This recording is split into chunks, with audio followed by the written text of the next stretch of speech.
بخار کیوں ہوتا ہے؟ کیا آپ جانتے ہیں کہ بخار ہونے کی کیا وجہ ہے؟ میڈیکل سائنس کے مطابق بخار ہونا ایک پروٹیکٹیو میکانزم ہے۔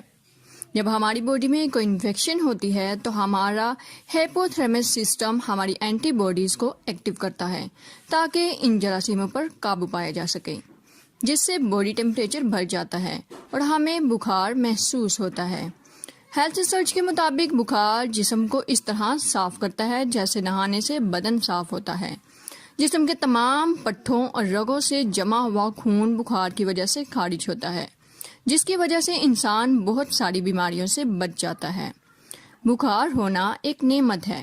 جن لوگوں کو بخار نہیں ہوتا ان کے پٹھے اور ویسلز کمزور ہو جاتی ہیں اور فالج کا خطرہ بڑھتا ہے۔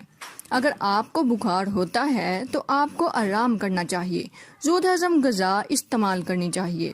اگر بخار 48 گھنٹے تک کم نہ ہو تو بروقت ڈاکٹر سے رجوع کرنا چاہیے۔